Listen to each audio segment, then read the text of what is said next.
রাজনৈতিক অঙ্গনের ঐক্যমত্য ছাড়া আসলে ডিসেম্বরের নির্বাচন আয়োজন সম্ভব হবে কিনা? মাসে প্রশাসন চলছে, সামনের দিকে এখন প্রশাসনের শুদ্ধি অভিযান, 6 মাস কিন্তু শুদ্ধি অভিযান হয়নি, এখন প্রশাসনের শুদ্ধি অভিযান হচ্ছে।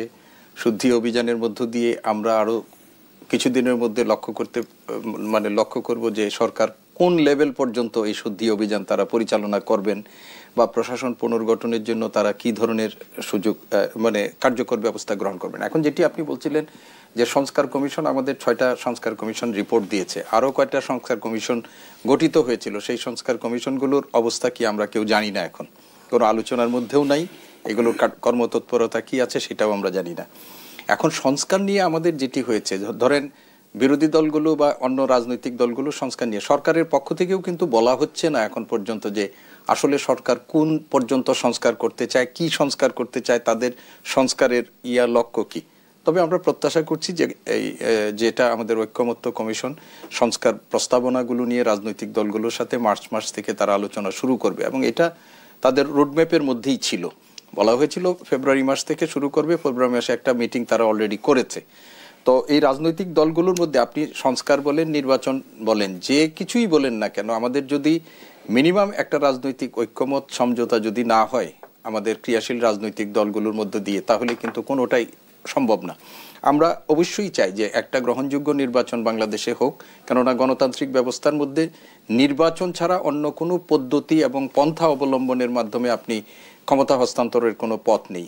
বলতে পারেন যে এই একটা অভ্যুত্থানের মধ্য দিয়ে ক্ষমতা হস্তান্তর হয়েছে, আমরা তো চাই না এই ধরনের অভ্যুত্থান বারবার হোক।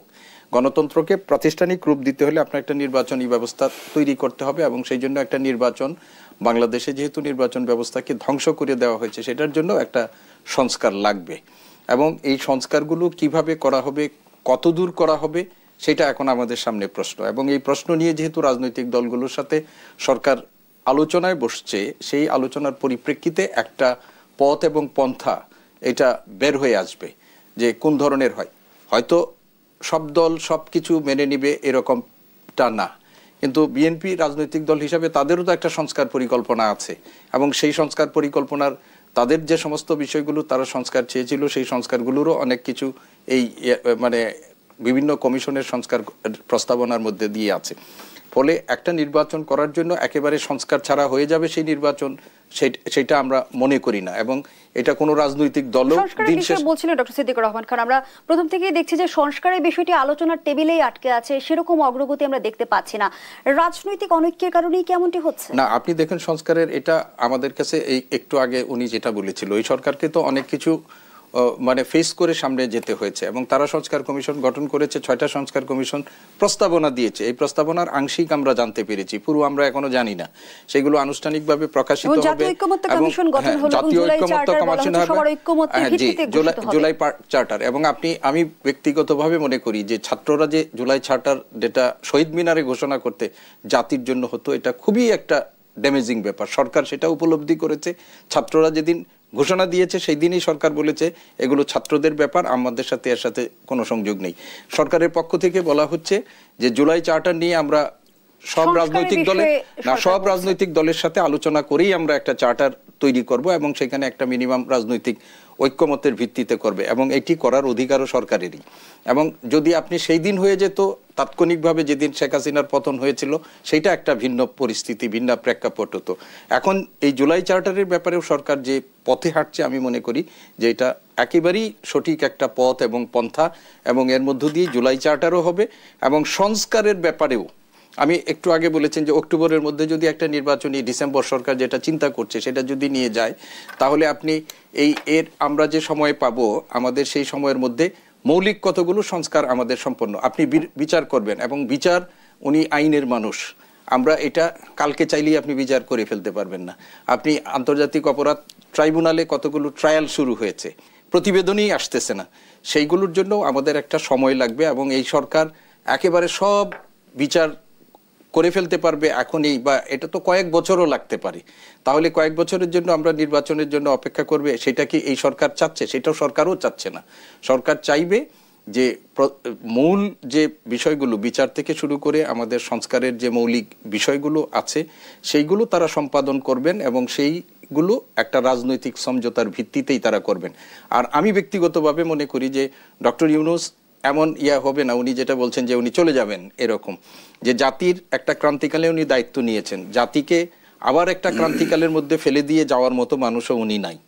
আমি মনে করি যে উনি রাজনৈতিক দলগুলোর সাথে একটা ঐক্যমত্য এবং সমঝোতা তৈরির মাধ্যমেই তিনি ভবিষ্যৎ কর্ম পরিকল্পনা গ্রহণ করবেন। এখন আমি যেটা এইটুকু আরেকটা জিনিস আমি বলতে চাই, সেটা হচ্ছে যে স্থানীয় সরকার নির্বাচন এবং জাতীয় নির্বাচন নিয়ে যে সমস্ত বিতর্ক, সেই বিতর্কগুলো একটা সময়ে রাজনৈতিক দলগুলো নিজেদের মধ্যে আলাপ আলোচনা করে এগুলো সুরাহা করবেই তারা, এবং প্রত্যেক রাজনৈতিক দল নিজের স্বার্থেই সেটি করবে। ঐক্যমত্য তো দরকারই, ঐক্যমত্য দরকার হলে যে বললাম না, ওই যে একটা ডিভিশন তো হয়েই রয়েছে, কোন নির্বাচনটা আগে, সংস্কার আগে না নির্বাচন, এগুলো তো বিতর্ক আছেই। ইন এডিশন ঐক্যমত্যের ব্যাপার যেটা বললেন, ইউনূস সাহেব 2 দফায় 2টা কথা বলছে। একটা অনেকদিন, বেশ কিছুদিন আগে একটা ইন্টারভিউতে উনি বলেছিলেন যে রাজনীতিবিদরা ঐক্যমত্যের বিষয়ে যখন আমার সামনে এসে বসে তখন আমার সাথে তারা ঐক্যমত্য পোষণ করে, কিন্তু এখান থেকে চলে যাওয়ার পর তাদের কি যে হয় আমরা জানি না, এক একজন এক এক স্ট্যান্ড নিয়ে নেয়। আর এর পরিপ্রেক্ষিতেই কি এবার জাতীয় ঐক্যমত্য কমিশনের প্রথম সভায় প্রধান উপদেষ্টা জানালেন যে কোন দল কতটুকু সংস্কার চাইছে না সেটি ওয়েবসাইটে প্রকাশ করা হবে? সেখানে আমি আসছি। তো আপনি মানে মত ঐক্য বা ঐক্যমত্য বলতে যা বোঝায় সেটা আজকে পর্যন্ত অনিশ্চিত, কোনো সম্ভাবনা নাই, কারণ এরপরে আমরা কোনো ডেভেলপমেন্ট দেখি নাই। এরপরে যেটা আসছে শুধু নির্বাচনের কথাটাই আসছে, এক পক্ষ থেকে আর এক পক্ষ থেকে সংস্কার বিচার, তারপর নির্বাচন। এরপরে আসেন আপনি যখন সংস্কারের কতগুলো বিষয় উপস্থাপন করা হয়েছে, অলরেডি তাদেরকে জানানো হয়েছে এবং তাদের সাথে তো আরও আলোচনা চলবে। সেখানে ইউনূস সাহেব ওই যে টিচাররা যেভাবে ক্লাস করায় ঠিক সেইভাবে বলছে যে কিছু জিনিস তাদের সামনে উপস্থাপন করা হয়েছে এবং তারা কে কতটুকু সংস্কার চায়, কোনটা চায় না, এই টোটাল বিষয়গুলা উনি ওয়েবসাইটে দিয়ে দিবেন। তো ওয়েবসাইটে দিয়ে দিলে কি হবে, একটা চিত্র থাকলো যে বাংলাদেশের রাজনীতিবিদরা এই ইউনূস সরকারের সাথে মানে তাদের কিভাবে কি আন্ডারস্ট্যান্ডিং ছিল কি না ছিল। এইটা এই দুটাই কিন্তু আমার কাছে মনে হয় যে রাজনৈতিক দল যেগুলো আছে তাদের জন্য একটু ক্ষতিকর বলে আমি মনে করি। কেননা এই কথাটা কেউ চ্যালেঞ্জ করেনি যে আমার সামনে এসে বলে এক ঐক্যমত্য হয়, বাইরে গিয়ে অন্য কথা বলে, সে কারণে আমি এটাকে দিয়েছি। আবার আরেকটা কথা বলছি যে সরকার বলেছে সংস্কারের কথা, এবং সেই সংস্কার যদি যেটা উনি বলল যে কি বলে যে সরকার, আপনি কি একটা কথা, এখন কিন্তু ডিসেম্বর 25, তার মানে ডেট কিন্তু আলটিমেট ইউনূস সাহেব যেটা দিচ্ছেন সেটাই, সেখান থেকে কিন্তু নড়চড় হচ্ছে না। নির্বাচন নিয়ে আমরা দেখছি যে এক ধরনের মতপার্থক্য তো রয়েই গেছে। এখন কিন্তু ডিসেম্বর 25, তার মানে ডেট কিন্তু আলটিমেট ইউনূস সাহেব যেটা দিচ্ছেন সেটাই, সেখান থেকে কিন্তু নড়চড় হচ্ছে না। এখন কিন্তু ডিসেম্বর 25, তার মানে ডেট কিন্তু আলটিমেট ইউনূস সাহেব যেটা দিচ্ছেন সেটাই, সেখান থেকে কিন্তু নড়চড় হচ্ছে না।